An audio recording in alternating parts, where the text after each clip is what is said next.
in which she says, motherhood is a sustained response to the promise embedded in the creation of new life. And she also says motherhood is not limited to women or to those who give birth biologically. It's anyone willing to take up that responsibility, a sustained response to the promise of new life. So, as I was thinking about that this morning, I thought, what is it as a mother which is important, has been important to me? I thought it's two things. It's being attentive to that promise at all times, seeing what it is that promise needs to grow and be realized. And it's also about creating home. And home seen in this case as a creative, constructive, disciplined context for growth. And especially for the growth represented by that promise of life. So, if you think that way, you think, what is fundamental to establish in setting such a creative, constructive, disciplined context? One is a clarity about values, because values are a very fundamental context. When I asked my own parents, at age 21, when I was 21, my mother was very eager to give me a very wonderful present. And I just don't care about stuff, about things. It just doesn't matter to me enough. And she kept saying, what do you want? What do you want? And I finally said, I know what I want. I want for you and Daddy, independently of each other, without consulting each other, to write for me an essay on what has been most important to you as a parent in raising a family. Because I have exceptional parents. And that was an enormous, enormous gift. And one of the things that my mother said in that essay was, from the moment each child is born, as a mother, you have to think about what you can do to have the child grow independent of you. From the moment of birth. So, and I would say to my mother, tell me practically what that means. And she says, it means when your baby is dry and fed and crying, that you look over at it and smile instead of picking it up. So that it learns that it can be happy on its own. So that was a big lesson to me also in thinking about what became Imagine Chicago. And so you set the values context, and my father in that essay said what was important to me as a father was that our family had a uniformity in values, and that in every other respect that we did everything in our power to cultivate the particular gifts of each child. So, you think in a business context about setting that creative, constructive, disciplined context. The discipline piece of it, in my experience, is related to the values and the promise. That you're keeping in mind as clearly as you can that new, promising, important thing that you're in service of, and the values context that are necessary to realize that promise. And the practice has primarily then to do with, in my experience as a mother, of really recognizing the particular gifts and strengths of each member of the community, creating a values context which is established, clear, and disciplined, in the sense that when values are violated, that you say, no, it must be this way, because this matters. And within that, then thinking about as it's a creative context for growth.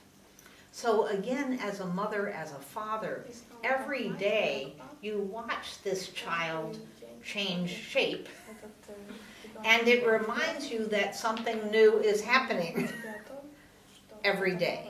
And the shape is outside, and the shape is inside, and that you're forming the shape of that child's worldview by everything you say. You are creating the world and the context for that child.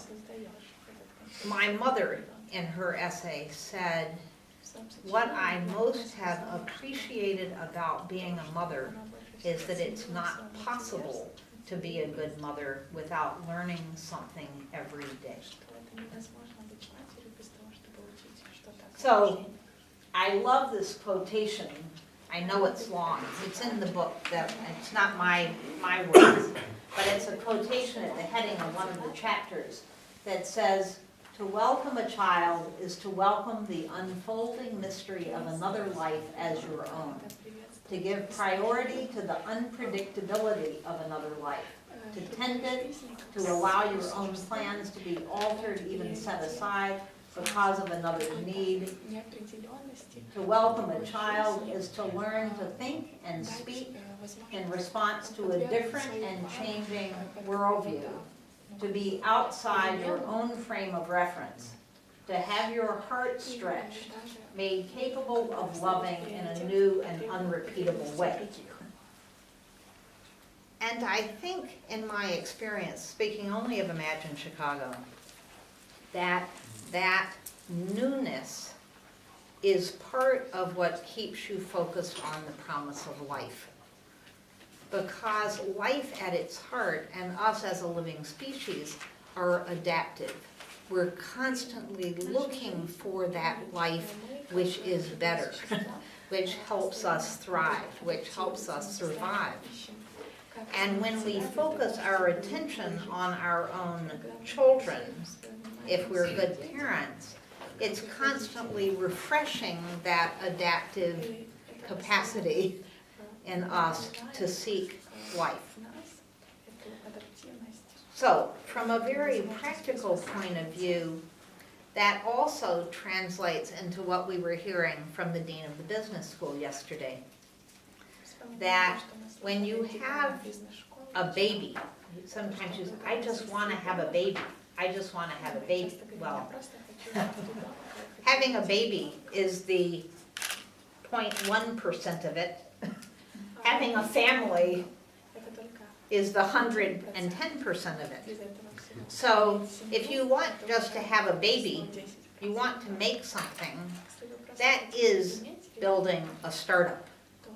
If you want to have a child, that is building a business, not a startup. And anyone who's had a baby and said, "Uh-oh, now I have to take care of it," you sort of worry for the child's life. So that when we think about these things, we have to learn to think very long-term and then make decisions that are very immediate. So what do I feed my 3-year-old child that's consistent with hoping they go to university? You don't say, should they go to university or should I go to the grocery store? These are connected actions, not separate choices.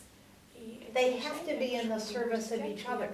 So I think maybe thinking about sustainable business is very much like thinking like a mother, because mothers also are constantly having to think about the well-being of the whole family while focused on the particular and emerging needs of every member of the family. You know, you can't say we have a happy family because 2 out of 3 people are happy. You don't have a happy family unless everyone is pretty happy. And unless somehow, in spite of very different needs, and boy, children arrive differently programmed. And I had 3 and 4 years, and it was evident to me from the time they were infants how different they were. Immediately you know how different your children are. So how do you create a container in which that difference is really a strength for the whole? So, setting the values context, setting a creative context, thinking long-term about the well-being and the promise, and then making short-term decisions and choices that are consistent with that. And I think the final thing is, what is the most important practice? And in my experience, it has to do fundamentally with communication. I learned from my daughter, Caroline, who's a therapist, that if you do a survey of couples who believe they communicate well and couples who say they have a happy marriage, that there's a 0.9 correlation, which is about as perfect as you get, between people who say they have good communication in their marriage and people who say they have a happy marriage.